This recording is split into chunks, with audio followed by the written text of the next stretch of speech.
오늘 감사의 이유라는 제목으로 함께 말씀을 나누기를 원합니다. 여러분, 감사의 시작은 무엇으로부터 시작이 될까요? 감사하다, 생크라는 단어가 생각하다, 싱크라는 단어의 어원으로 시작되었다는 것을 우리가 생각해 볼 때에 감사라는 것은 생각하게 될 때에 우리에게 주어지게 된다라는 생각을 해보게 됩니다. 제가 참 좋아하는 찬양의 가사인데요, 그 가사가 이와 같습니다. 내가 누려왔던 모든 것들이, 내가 지나왔던 모든 시간이, 내가 걸어왔던 모든 순간이 당연한 것 아니라 은혜였소. 가만히 곰곰이 생각해 보니까 지나갔던 그 모든 순간들이 한순간도 빠짐없이 하나님의 은혜였다는 것을 내가 알게 되고 깨닫게 되고 그렇게 고백하는 순간 내 상황과 상관없이 이 감사의 풍성한 이유들이 내 마음 가운데 주어지게 되더라는 것입니다. 그런 의미에서 이스라엘 백성에게 이 신명기는 감사를 불러오는 생각의 책이라는 사실을 우리가 알게 됩니다. 신명기 1장 5절 말씀 보시면 이와 같이 시작이 됩니다. 모세가 요단 저쪽 모압 땅에서 이 율법을 설명하기 시작하였더라. 일러스되. 1장부터 3장까지 이 신명기를 시작하면서 광야에서의 여정을 회고하게 됩니다. 그리고 광야에서 이스라엘이 반역한 것과 그것에 따른 비극에 대해서, 그리고 그 이후에 하나님이 승리하게 하신 헤스본 왕 시온과 또 바산 왕 옥의 전쟁을 회고하면서 지금까지 이스라엘을 인도해 오신 것은 철저하게 하나님의 은혜였다는 사실을 1장부터 3장까지 내용을 통하여서 모세는 회고하고 그 사실을 이스라엘 백성들에게 알리고 있습니다. 그리고 4장부터 26장까지는 이스라엘이 지켜야 할 그 율법들에 대해서 쭉 소개하고 있습니다. 그러면서 27장부터 28장까지 내용은 쭉 주어진 그 율법을 지켰을 때 어떤 일이 벌어질 것이고 지키지 않았을 때 어떤 일이 벌어질까에 대해서 27장과 28장에서 다루고 있습니다. 그리고 오늘 우리가 읽은 29장의 내용은 이제까지의 내용을 요약해주고 있는 것 같아요. 다시 한번 이스라엘에게 하나님이 어떤 분이신가에 대해서 소개하고 있고요, 그 율법을, 하나님의 명령을 철저하게 지켜 행할 것을 당부하고 있는 것이 오늘 29장 읽은 본문의 내용이었습니다. 하나님은 이스라엘을 위하여 어떤 일을 행하셨을까요? 하나님은 애굽에서 430년간 노예 생활을 하던 이스라엘을 불러내어서 그들의 선조인 아브라함과 맺었던 언약을 지켜주십니다. 즉 약속의 땅으로 인도하기로 작정을 하시죠. 그러나 이스라엘은 그 언약을 신뢰하지 못하여 하나님께 불순종하게 됩니다. 결국 그 불순종의 결과로 출애굽 1세대는 약속의 땅을 밟지 못하게 됩니다. 사실 그들이 노예로 지내던 그 애굽과 하나님께서 인도하여 내실 그 약속의 땅인 가나안은 그렇게 먼 거리가 아니었습니다. 애굽이 지중해 해안 아래쪽에 위치해 있었다면 가나안은 지중해 해안을 쭉 따라 올라가서 내륙 안쪽에 위치해 있던 땅이었습니다. 지금 이제 글자로 표기를 해놨는데 이것을 제가 이제 현대 지도로 실제적으로 좀 일직선상으로 거리를 측정해 봤어요. 그랬더니 약 200km 정도 거리가 나오더라고요. 400km 정도 거리가 나오더라고요. 그래서 그 당시 출애굽했던 인원들이 약 200만 명을 추정해 봤을 때 남녀노소가 있었기 때문에 약 20km 정도, 하루에 걸을 수 있는 거리를 한 20km 정도로만 생각해 봤을 때에도 20일 정도면 충분히 갈 수 있는 거리가 아니었는가. 넉넉 잡고 한 달이면 충분히 다다를 수 있는 거리가 바로 약속의 땅 가나안까지의 거리였다는 사실입니다. 그런데 그 한 달도 걸리지 않는 거리를 그들은 무려 40년간 방황하게 되었다는 사실입니다.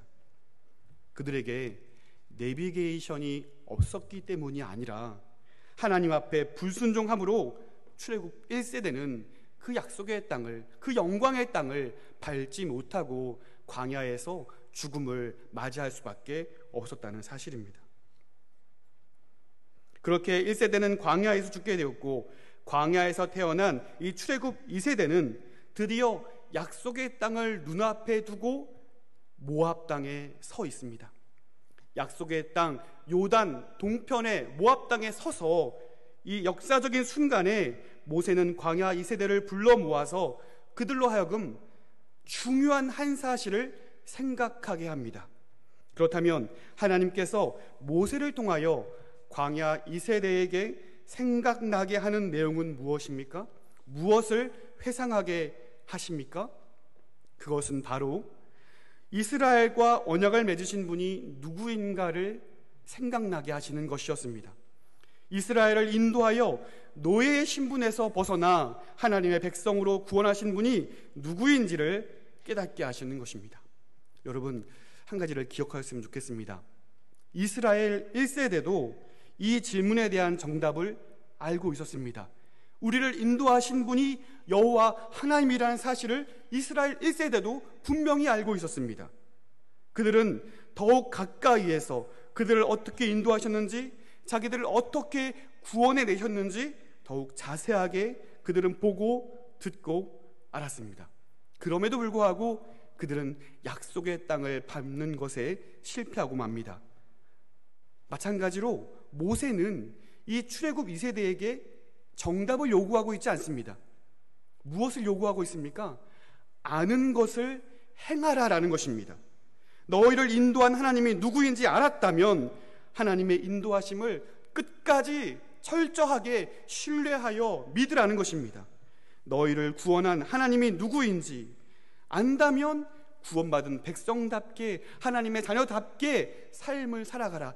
너희들이 곧 가나안 땅을 차지하게 될 텐데 그 땅에서 신실하며 거룩한 삶을 살아내야 할 것을 요구하고 있습니다. 오늘 본문을 통하여 저와 여러분의 영적인 상태를 다시 한번 점검할 수 있는 귀한 시간이 되었으면 좋겠습니다.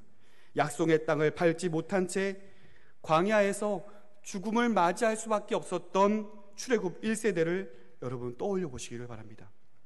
그들이 실패한 이유는 무엇입니까? 무엇이 그들로 하여금 불순종하게 하였습니까? 왜 아는 대로 살지 못하게 된 것일까요? 이스라엘 1세대에게 있었던 영적 불감증 때문이었습니다. 하나님의 놀라운 인도하심을 직접 경험하며 살아가는 사람들이었으나 그것을 은혜로 알지 못하고 너무나도 당연하게 여기며 살아갔다는 사실입니다. 척박한 광야에서 먹고 마시는 문제로 고민할 필요도 없었고 극한의 더위와 추위와 싸워낼 필요도 없었습니다. 그것은 분명 하나님의 인도하심이었고 하나님의 한량없는 은혜였음에도 불구하고 그 은혜가 매일매일 주어지다 보니 그것 내일도 당연하게 주어지게 될 것이니 그저 아무렇지도 않게 수년간, 수십 년간 그들에게 매일매일 베풀어지는 하나님의 은혜를 너무나도 당연하게 여기며 살아갔다는 사실입니다. 당연히 누려야 할 것들로, 당연히 내게 있어야 할 것들로, 당연히 하늘에서 만나가 내려와서 나로 하여금 굶지 않게 하는 것으로, 마땅한 것으로 그들이 여겼다는 것입니다. 사랑하는 성도 여러분, 혹시 우리에게도 출애굽 1세대와 같은 영적 불감증이 있지 않으십니까? 내일 혹은 다음 주 여러 가지 계획들을 세우면서도 오늘 아침에 눈을 떠서 내게 생명을 주셨고 내게 건강을 주신 그 하나님께 감사의 기도를 드리고 있습니까? 늘상 부족한 것이 많이 있지만 그럼에도 불구하고 이미 내게 주신 많은 것들로 인하여 넉넉하며 감사함을 표현하고 계십니까? 예수님을 나의 구원자로 믿지만 구원의 기쁨보다는 세상의 염려와 근심이 더욱 큰 것이 되어서 하나님 구원의 감격을 잊은 채로 살고 계시지는 않으십니까? 오늘 말씀을 통하여 우리의 굳어진 심령을, 우리에게 있는 이 영적 불감증을 떨쳐버릴 수 있는 감사의 이유를 발견할 수 있는 저와 여러분이 되시기를 주님의 이름으로 축원드립니다. 서두에 말씀드렸듯이 출애굽 1세대의 실패의 원인은 모든 것을 당연하게 여겼기 때문입니다. 노예의 신분에서 자유인이 된 출애굽 사건, 하늘에서 내리는 만나 사건, 처음에는 신기하고 참 감사했는데 하루 이틀이 지나고 또 걷는 일이 지겹고 고돼서 하늘의 만나를 또 먹고 또 먹다 보니까 질리는 거예요. 감사함은 온데간데 없고 따분하고 질리고, 그래서 과거에 비록 노예 생활을 했지만 애굽에 있었을 때에는 다양한 음식물을 먹었던 그때가 떠오르는 거예요. 오히려 그때가 더 좋았다고 회상하게 되는 것입니다. 이스라엘은 입술에서 더 이상 찬양의 소리가 울리지 않습니다. 불평하고 원망하게 되었습니다. 모세는 이와 같은 사실을 너무나 생생하게 기억하고 있습니다. 그 이스라엘이 어떻게 내가 감당해야 할지, 내가 그들을 잉타여 낸 것도 아닌데 내가 어떻게 그들을 인도해야 할지 모세 그 자신도 너무나 힘들고 어려웠던 순간들이었기 때문에 그렇습니다. 그래서 이 세대들에게는 결코 잊지 말아야 할 그 감사의 이유들에 대해서 힘있게 가르치고 있죠. 감사의 이유, 그 첫 번째는 하나님이 우리를 인도하셨다라는 사실입니다. 오늘 본문 말씀 2절과 3절인데요, 제가 한번 읽어보겠습니다.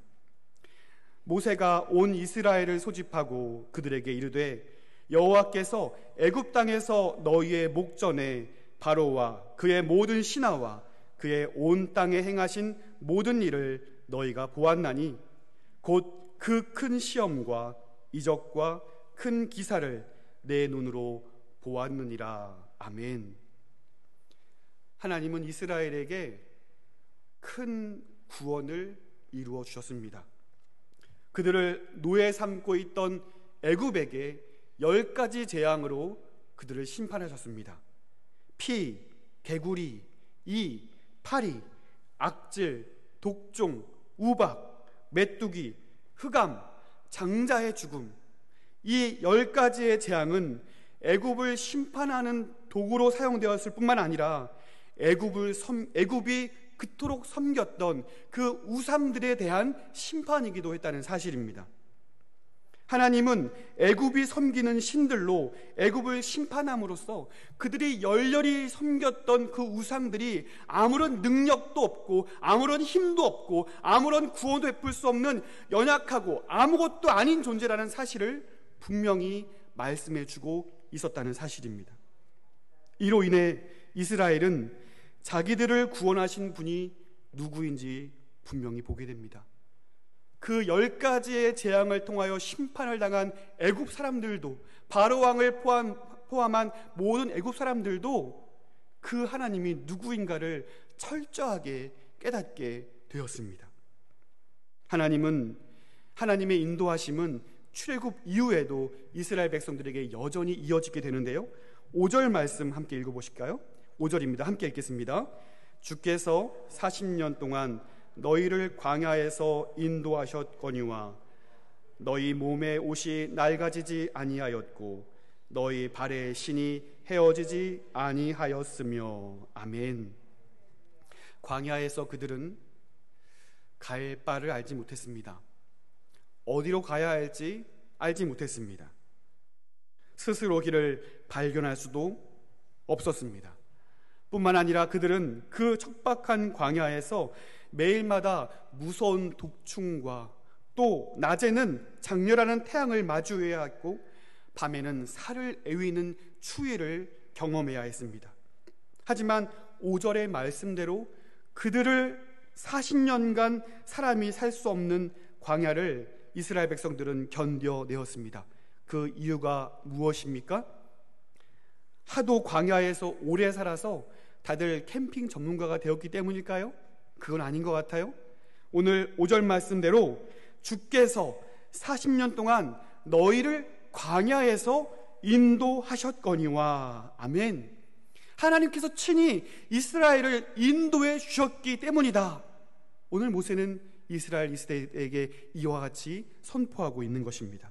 하나님은 그들의 안전과 그들의 걸음과 그들의 재산과 그들의 모든 것을 지키고 보호해 주셨습니다. 장렬하는 태양, 살을 애위는 추위, 광야 2세대는 이것을 견뎌낼 필요가 없었습니다. 왜냐하면 낮에는 구름 기둥으로 밤에는 불 기둥으로 매일매일 하나님의 인도하심으로 그들을 지켜 보호해 주셨기 때문입니다. 또한 5절 하반절을 보실까요? 너의 몸에 옷이 낡아지지 아니하였고 너희 발의 신이 헤어지지 아니하였으며, 하나님께서 이스라엘 백성들에게 마법의 옷을 지어주셨을까요? 이스라엘 백성들에게 마법의 신발을 신겨 주셨던 것일까요? 아무리 오랜 시간 신발을 신어도 절대로 헤어지지 않는 신발, 아무리 광야의 척박한 바람과 추위를 견뎌도 절대 헤어지지 아니하는 옷, 이와 같은 특별한 옷을 지어 입으셨다는 말씀일까요? 그것 같지는 않습니다. 하나님은 광야에서 지낼 그 이스라엘 백성들을 생각하셨고 이 모든 것을 이미 준비하셨다는 사실을 우리는 분명히 보게 됩니다. 그들이 애굽에서 나올 때 하나님은 그들이 다급할지언정 빈손으로 나오지 않게 하셨습니다. 우리 말씀을 찾아보실 텐데요, 출애굽기 12장 35절과 36절 말씀입니다. 제가 한번 읽어보겠습니다. 이스라엘 자손이 모세의 말대로 하여 애굽 사람에게 은금 패물과 의복을 구하매 여호와께서 애굽 사람들에게 이스라엘 백성에게 은혜를 입히게 하사 그들이 구하는 대로 주게 하심으로 그들이 애굽 사람의 물품을 취하였더라. 아멘.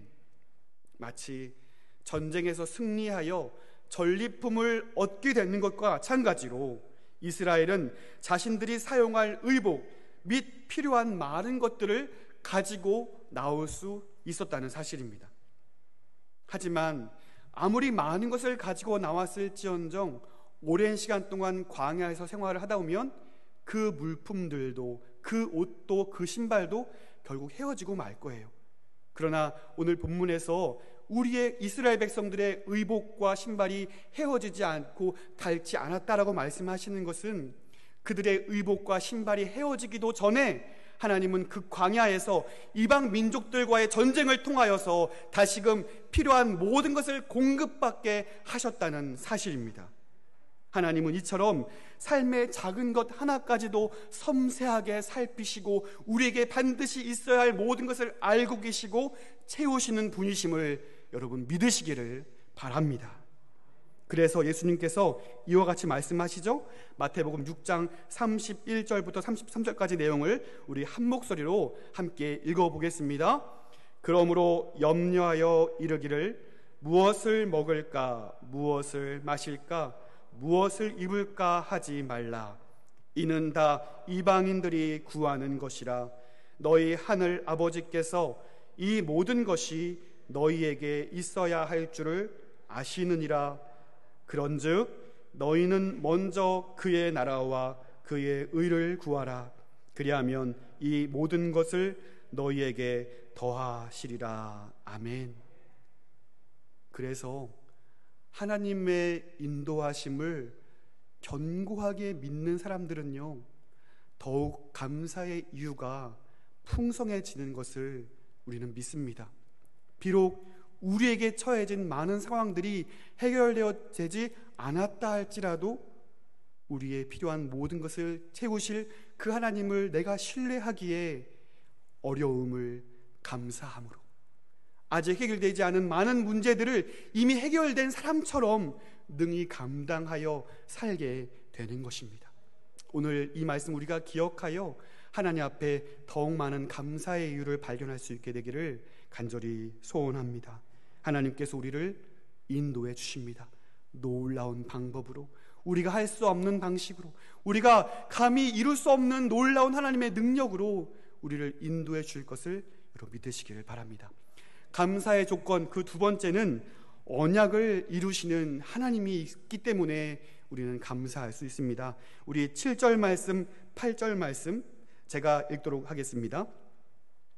너희가 이곳을 올 때에 헤스본 왕 시온과 바산 왕 옥이 우리와 싸우러 나왔으므로 우리가 그들을 치고 그 땅을 차지하여 르우벤과 갓과 므낫사의 반 지파에게 기업으로 주었나니. 아멘.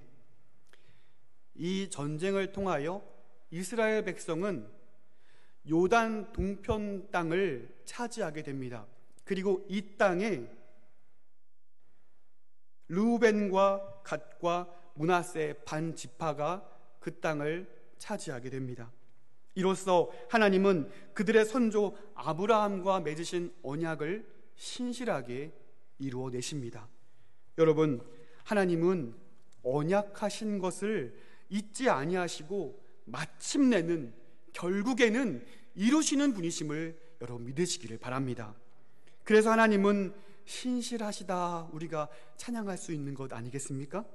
이제 여호와를 중심으로 요단 서편의 땅까지도 그들이 차지하게 될 것입니다. 그것은 여호수아의 위대함도 아니고요, 이스라엘 백성들의 능력에 있는 것도 아니었습니다.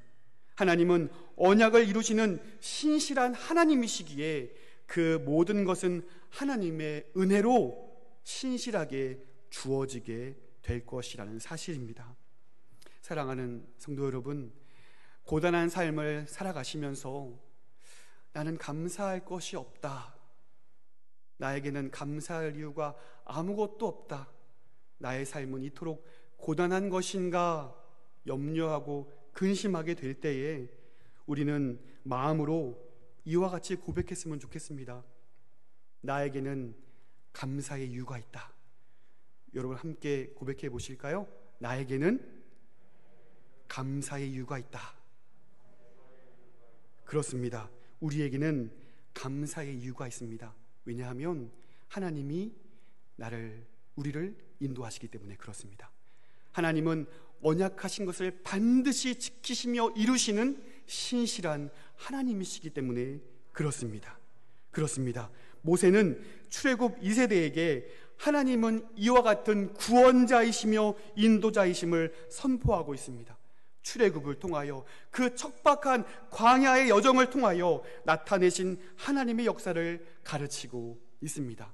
그리고 하나님께서 이 역사를 이루시는 이유에 대하여 6절 하반절에 이와 같이 가르치고 있습니다. 6절 하반절을 보시면요, 주는 너희의 하나님 여호와이신 줄을 알게 하려 하심이니라. 아멘. 왜 너희를 구원했는지, 왜 너희를 인도해냈는지, 왜 너희를 잊지 아니하고 포기하지 아니하고 이처럼 구원해내었는지 기억하라는 것입니다. 그 이유가 뭐예요? 주는 너희의 하나님 여호와이신 줄을 알게 하려 하심이니라. 이 하나님을 우리가 기억하고 우리에게 행하신 하나님의 일들을 생각할 때 우리는 감사의 삶을 살아가게 될 줄로 믿습니다. 그렇다면 여러분, 출애굽 2세대는 이 위대하신 하나님을 기억하며 말씀에 순종하는 삶을 살아냈을까요? 1세대와는 달리 하나님 말씀을 순종하며 철저히 하나님을 신뢰하는 삶을 살아냈을까요? 그들은 이 율법으로 인하여 안전했을까요? 그들을 향한 이 모세의 외침은 현재 진행형이었습니다. 그들은 선택하고 결정해야만 했습니다. 출애굽 1세대가 실패한 이유를 생각하고 같은 어려움을 광야 2세대는 피해야만 했습니다. 하지만 4절 말씀은 밝은 전망을 암시하고 있지 않은 것 같습니다. 4절 말씀을 보실까요? 그러나 깨닫는 마음과 보는 눈과 듣는 귀는 오늘까지 여호와께서 너희에게 주지 아니하셨느니라. 아멘. 이 구절은요, 이스라엘의 영적 불감증을 고발하는 표현입니다. 하나님의 큰 일을 보았으면서도 그들은 깨닫지 못하고 보지 못했고 듣지 못했다는 사실입니다. 그런데 1세대에게 뿐만 아니라 오늘까지, 즉 이 광야 2세대에게까지 하나님께서 이것을 아직 주지 아니하셨다라고 말씀하고 있다는 사실이죠. 이 사실은 약속의 땅을 12지파가 다 차지한 이후에도 영적으로 가장 암울했던 시기 사사기의 시대를 예고하고 있는 것입니다. 그들은 1세대와 같이 똑같은 죄악을 저지를 것이라고 예고를 하고 있는 것이죠. 신명기 4장에는 이 출애굽 2세대가 가나안 땅에 정착하여 어떤 삶을 살 것인가에 대한 암울한 예고를 동일하게 하고 있는데요. 4장 27절과 28절 말씀을 한번 보도록 하겠습니다. 여호와께서 너희를 여러 민족 중에 흩으실 것이요 여호와께서 너희를 쫓아 보내실 그 여러 민족 중에 너희의 남은 수가 많지 못할 것이며 너희는 거기서 사람의 손으로 만든 바 보지도 못하며 듣지도 못하며 먹지도 못하며 냄새도 맡지 못하는 목석의 신들을 섬기리라. 아멘. 실제로 출애굽 2세대는 가나안 땅에서 심각한 영적 불감증을 또 한 차례 겪게 됩니다. 모세의 외침을 기억하지 못하고 급속하게 하나님으로부터 멀리 떠나가게 됩니다. 그 땅에서 잘 나가는 신들을 그들은 겸하여 섬기게 됩니다. 이제 더 이상 하늘에서 만나가 내리지 않으니 그들이 스스로 경작하여 밭을 일구어야 했습니다. 그러다 보니 풍요의 신이 필요했습니다. 더 많은 자녀가 필요하니 바산의 신을 섬겨야 했습니다. 더욱 힘이 있고 더욱 능력이 있는 그 우상들을 섬기는 우상 숭배의 길을 그들은 걸어가게 되었습니다. 그들의 삶 속에서도 경험되었던 하나님의 인도하심, 하나님의 큰 일을 보았으면서도 1세대와 같이 깨닫는 마음, 보는 눈과 듣는 귀가 모조리 막혀버렸습니다. 여기서 우리가 주목해야 할 사실이 있다면 하나님을 외면하고 우상을 섬기기로 작정한 이스라엘이 그 우상들과 똑같은 신세로 변해가고 있다는 사실입니다. 아무런 힘과 능력이 없는 우상들처럼 이스라엘도 그와 같이 변해가고 있다는 사실입니다. 신명기 4장 28절 말씀을 다시 보실까요? 너희는 거기서 사람의 손으로 만든 바 보지도 못하며 듣지도 못하며 먹지도 못하며 냄새도 맡지 못하는 목석의 신들을 섬기리라. 자막을 띄워주시고요. 여러분 오늘 본문 4절 말씀과 비교하여 한번 보시기를 바랍니다. 오늘 신명기 29장 4절 말씀을 비교해서 보시면요, 4절에서는 이렇게 기록하고 있습니다. 그러나 깨닫는 마음과 보는 눈과 듣는 귀는 오늘까지 여호와께서 너희에게 주지 아니하셨느니라. 아멘. 생명이 없는, 실제로는 아무것도 아닌, 사람이 만들지 아니하면 스스로 설 수 없는 우상처럼 하나님의 택한 백성들도 보아도 보지 못하고 들어도 듣지 못하는, 전혀 깨닫지 못하는 영적 불감증, 영적 기능이 마비되어 버린 상태로 전락해 버렸다는 사실입니다. 그들이 그토록 믿는 우상들의 모습처럼, 그 우상들의 모양처럼 그들도 아무런 힘이 없는, 생명력이 없는 우상의 모습으로 변질되어 버렸다는 것입니다. 하나님이 아무리 외쳐 돌아오라 이야기를 할지라도 그 외침이 들리지 않는 영적 불감증을 그들은 또 한 차례 겪게 되었다는 사실이죠. 여러분, 사람은 존귀하게 여기는 그것을 담게 되어 있습니다. 이스라엘이 하나님을 존귀한 분으로 여기지 아니하고 우상을 존귀한 것으로 여기게 되었을 때 우상처럼 생명력 없는 모습으로 변해버렸습니다. 하지만 우리는 하나님의 형상으로 지음받은 하나님의 백성임을 여러분 믿으시기를 바랍니다. 하나님의 형상으로 지음받았기에 하나님의 백성은 하나님의 영광을 드러내야 하는 사명을 가진 자로서 하나님의 거룩하심을 드러내는 자로 살아가야 하는 것입니다. 그러기 위해 하나님만을 존귀히 여길 수 있는 저와 여러분이 되시기를 주님의 이름으로 부탁드립니다. 비록 우리가 이스라엘과 같이 우상을 조각하고 그 앞에 절하는 것은 아니지만 존귀히 여김을 받아야 할 하나님의 자리에 다른 중요한 것으로 바꾸어 그것을 존귀 여기고 그것을 하나님보다 더욱 중요하게 여길 때 우리는 우상 숭배의 길을 걷게 되는 것입니다. 역사의 주인이시며 우리의 주인 되시는 하나님을 그 어떤 영광으로도 바꾸지 아니할 수 있는 저와 여러분이 되시기를 바랍니다. 오직 하나님만을 우리의 예배의 대상으로, 오직 하나님만을 우리가 참으로 섬기고 모셔야 할 유일한 하나님으로 모셔 섬길 수 있는 저와 여러분이 되시기를 바랍니다. 그럴 때 우리는 하나님의 거룩함을 닮아낼 줄로 믿습니다. 그렇게 살아갈 때에 우리는 하나님의 영광을 이 패역한 시대에 온전히 드러내게 될 줄로 믿습니다. 모세는 서글픈 1세대의 아픔을 가슴에 묻고 새로이 시작될 이 광야 2세대에게 진실하게 하나님만을 섬기고 하나님의 인도하심을 신뢰할 것을 가르치고 있습니다. 그래서 신명기는 모세의 유언장과도 같습니다. 여러분, 인생의 마지막이라고 하면 어떤 말을 남기시겠어요? 농담을 하진 않겠죠? 필요 없는 말을 하진 않겠죠? 내가 생각할 때 가장 중요한 이야기를, 결코 잊지 말아야 할 그 중요한 이야기를 담아야 되겠죠? 모세는 그와 같은 마음으로 이 신명기의 말씀을 앞으로 가나안 땅에 들어갈 그 광야 2세대에게 마음을 다하여 선포하고 가르치고 있는 것입니다. 너희는 광야 1세대와 같지 말라는 거예요. 그래서 우리가 참 사랑하는 말씀인 신명기 6장 4절로 5절까지 말씀인 이스라엘아 들으라, 우리 하나님 여호와는 오직 유일한 여호와이시니 너는 마음을 다하고 뜻을 다하고 힘을 다하여 내 하나님 여호와를 사랑하라. 너희를 인도한 그 하나님을 결단코 잊지 말아라. 그 하나님의 명령에 순종하여 복된 삶을 살아가라. 이것이 모세의 외침이었습니다.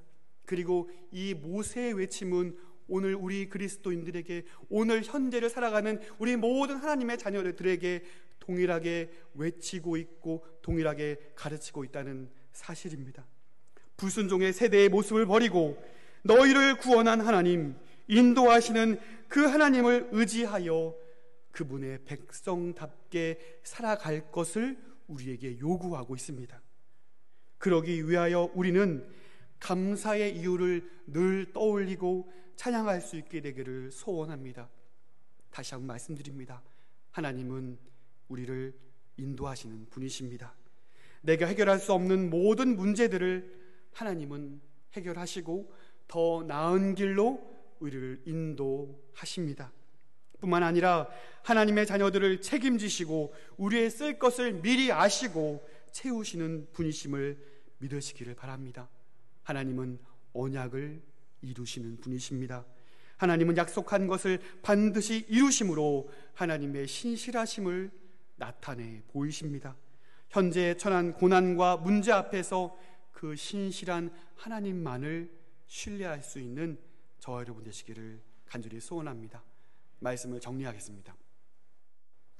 우리의 삶에 불평이 다가오고 또 원망이 찾아올 때 믿음의 눈을 들어서 신실하신 하나님만을 바라볼 수 있게 되기를 간절히 소원합니다. 우리가 당연하게 여기는 모든 것, 숨을 쉬고 음식을 먹고 다른 곳을 향하여, 그 목적지를 향하여 걸음을 내딛고 말하고 일하고 살아가는 모든 것이 살아계신 하나님의 인도함 가운데 있다는 사실을 여러분 반드시 기억하시기를 바랍니다. 그러므로 우리 그리스도인들에게, 우리 하나님의 백성들에게는 우연이 없습니다. 하나님은 필요한 것을 우리에게 경험케 하시고 필요한 것을 우리에게 견뎌내게 하시고 필요한 상황으로 우리를 인도하셔서 그 신실하신 하나님을 경험하게 하시는 것입니다. 그분이 우리의 하나님이심을 깨닫게 하시기 위하여 하나님은 오늘도 신실하게 일하시는 분이심을 여러분 믿으시기를 바랍니다. 철저하게 하나님만을 신뢰함으로 거룩하신 하나님을 닮아 이 땅을 하나님의 나라로 바꾸어 나아갈 수 있는 저와 여러분이 되시기를 주님의 이름으로 축원드립니다.